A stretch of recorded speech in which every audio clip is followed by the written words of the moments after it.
There was a moment when I was only in rehab for like, I don't know, 3 weeks or a month, and I got the call. We want to renegotiate the giant contract for season 8 and 9.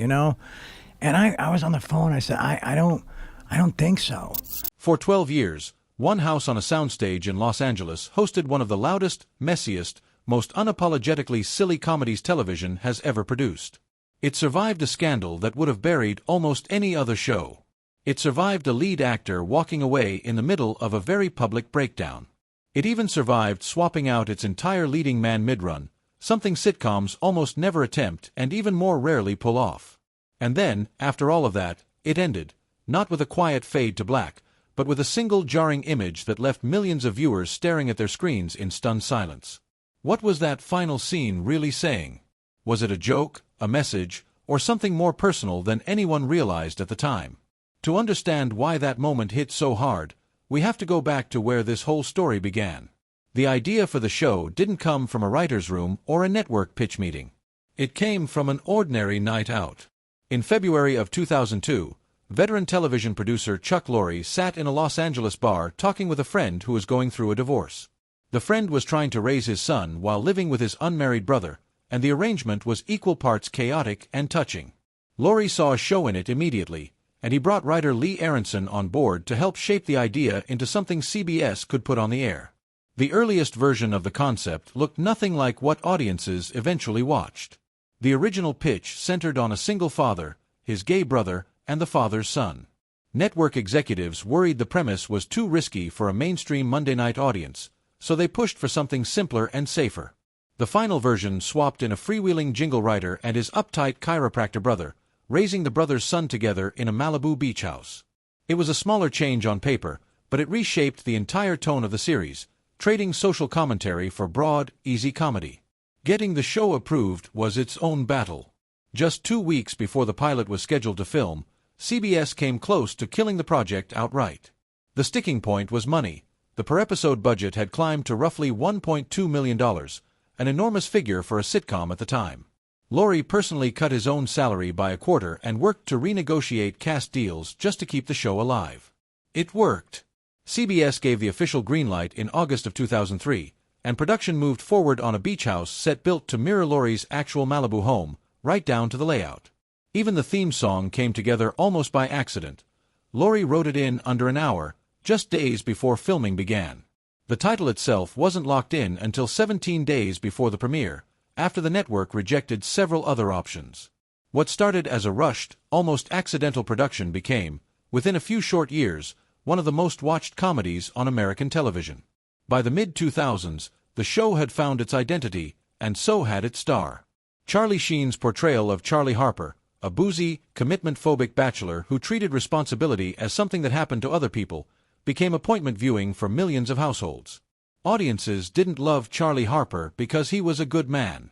They loved him because he was hilariously, unapologetically not one, and there was something oddly comforting about watching a character get away with things most people wouldn't dare try. The show's popularity peaked during the 2008 to 2009 season, when episodes regularly pulled in more than 15 million viewers. Part of what made the character so magnetic was how thin the line seemed to be between Charlie Harper and Charlie Sheen himself. The actor's off-screen reputation for hard living bled into the character in a way that made the show feel almost like a documentary at times, and that blurred line only deepened public fascination. By 2010, Sheen had become the highest-paid actor on American television, earning roughly $825,000 per episode. When it came time to renegotiate, he pushed for far more, reportedly asking for $2 million an episode. Studio executives initially balked, offering half that amount, and negotiations dragged on so long that talks reportedly continued even during a basketball game the parties happened to be attending together. Eventually, a deal was struck that brought Sheen's total compensation, including profit participation, close to his original demand, making him the highest-paid actor in television history at that point. What made the number even more striking was the timing. Sheen had been arrested for a domestic violence incident only months before the deal closed. Studio executives signed off on the massive contract anyway, convinced the show simply could not survive without him at its center. That bet would soon look far shakier than anyone expected. Behind the cameras, cracks were already forming that the public wouldn't see for a while longer. During production of the show's 7th season, Sheen reportedly showed up to set visibly intoxicated, unable to remember his lines or stand steadily, forcing the writing team to scramble and redistribute his dialogue to other characters just to keep filming on schedule. Friction with Chuck Lorre grew louder too. Sheen was openly critical of scripts, at times tearing pages apart in front of the crew and demanding rewrites on the spot. None of this emerged from nowhere. Sheen's history with substance abuse stretched back over a decade, to an overdose in the late 1990s that sent him into rehab for the first time.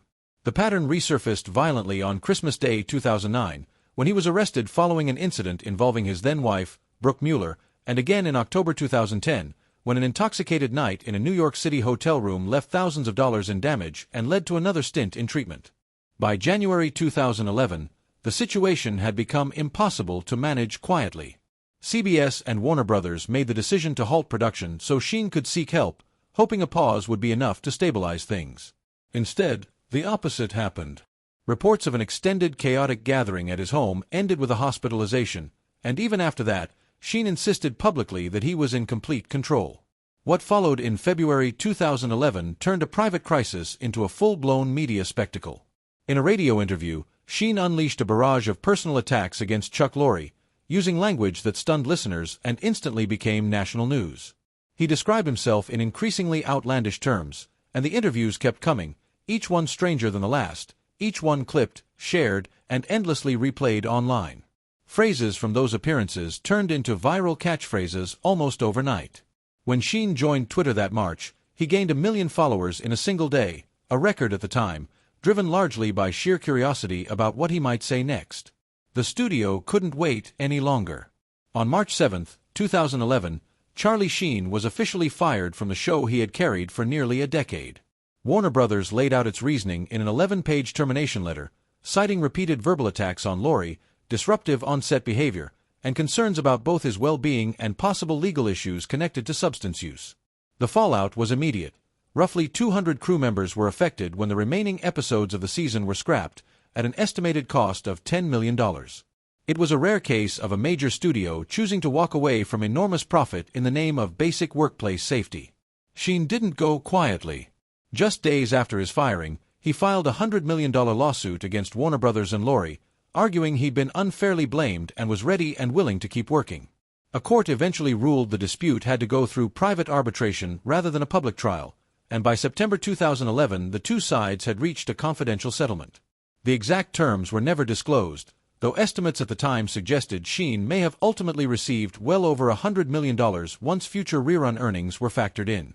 With its lead actor gone and its future genuinely in doubt, the show faced a problem few sitcoms ever recover from. How do you replace the person the entire series was built around? For a brief stretch, it looked like Hugh Grant might take the role, and negotiations reportedly progressed quickly before he abruptly withdrew over creative differences, leaving the network without a lead just days before a major advertiser presentation. The solution arrived almost as suddenly as the problem.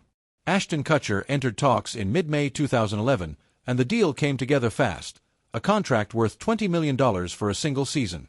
It was a fraction of what Sheen had been earning, but still a massive commitment for an unproven fit. Reaction to the announcement was mixed. Kutcher's fanbase skewed younger than the show's traditional audience, and plenty of viewers wondered aloud whether the chemistry would even work. Lorre, for his part, expressed confidence publicly and pushed forward. Kutcher's first episode aired in September 2011 to more than 28 million viewers, roughly double the show's usual audience, driven almost entirely by curiosity about how the transition would be handled. The answer was blunt.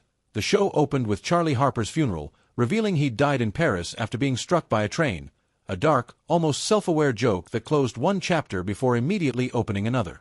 Kutcher's character, Walden Schmidt, was deliberately built as Charlie Harper's opposite. Both were wealthy and successful with women, but where Charlie was confident and careless, Walden was anxious, emotionally raw, and still reeling from a painful divorce. That contrast reshaped the show's internal dynamic in an unexpected way. Alan Harper, long the series' most hapless character, suddenly found himself playing mentor to someone even more lost than he was. The reversal gave the writers new comedic ground to work with, from Walden's impulsive $600,000 car purchase to his awkward attempts to win back his ex-wife, all while the show tried to hold on to the tone that had made it a hit in the first place. The changes rippled outward to the rest of the cast, too.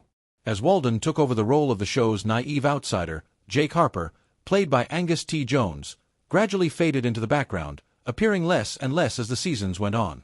Angus T. Jones had joined the cast at just 10 years old, growing up almost entirely on the show's set. For years it seemed like a dream outcome for a child actor.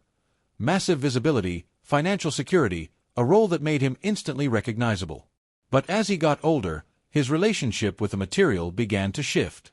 In 2012, Jones stunned the public by appearing in a video tied to a religious organization, urging viewers to stop watching the very show that had made him famous and calling its content inappropriate. The statement didn't come out of nowhere.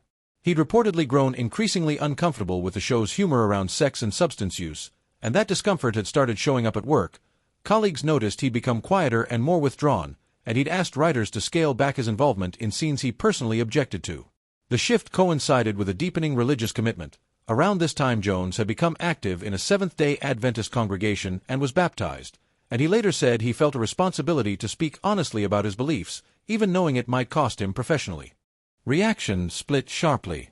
Some praised his willingness to stand by his convictions publicly.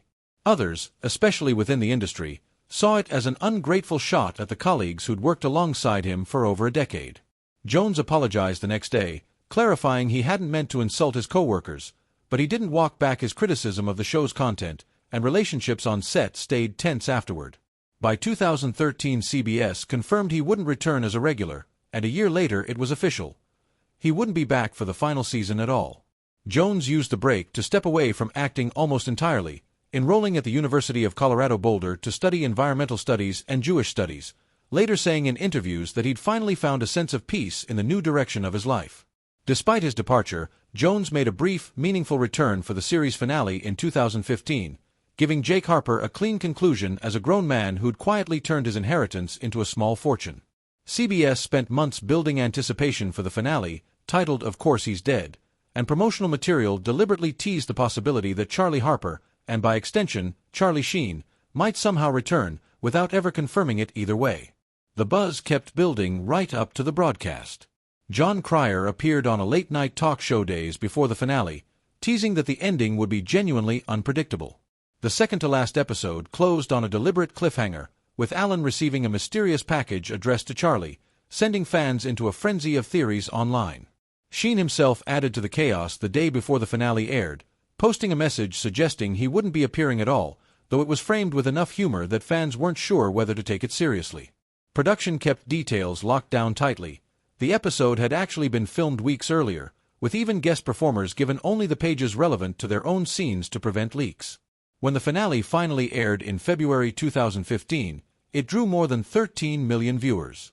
Its most talked-about moment lasted only a few seconds. A man resembling Charlie Harper walked up to the familiar beach house and rang the doorbell, and before the door could even open, a full-sized grand piano dropped from above, crushing the moment into an abrupt, almost violent punchline. It was staged with a real piano weighing close to 1,000 pounds and a body double standing in for safety, and it became the single image most people associate with how the show chose to say goodbye. Rather than reuniting with its most famous face, or offering a warm, sentimental send-off, the show ended on a note of dark, self-aware comedy, refusing to give the audience, or Charlie Sheen, the closure either might have expected. The show's influence outlasted its finale. It helped cement Chuck Lorre's reputation as one of the most successful producers in television, paving the way for hits like The Big Bang Theory and Mom, and it proved that the traditional multi-camera, laugh-track sitcom still had a massive audience even as single-camera comedy was becoming the industry trend. The cast scattered in very different directions. Charlie Sheen went on to star in FX's Anger Management from 2012 to 2014, a solid but far less culturally dominant follow-up. In 2015, he publicly disclosed he was HIV positive, adding another difficult chapter to his story, though he found his way back to Lorre's world briefly in 2023 with a guest appearance on the Max series Bookie.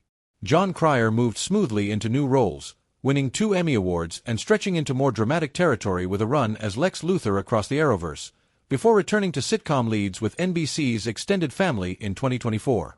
Angus T. Jones stayed largely out of the spotlight after college, eventually working on an entertainment venture before making a surprise cameo alongside Sheen in Bookie in 2023. Ashton Kutcher built a strong post-show career of his own, starring in and producing Netflix's The Ranch, developing a reputation as a serious tech investor, and returning to comedy with a reprised role in that '90s show.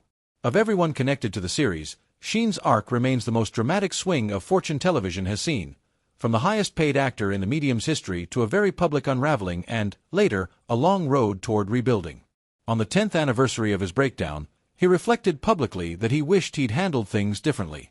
In the end, the piano that dropped in that final scene wasn't just a punchline. It was the show's last word on everything that had happened in the years before it. Chaotic, unexpected, and impossible to ignore, just like the series itself had been from the very beginning.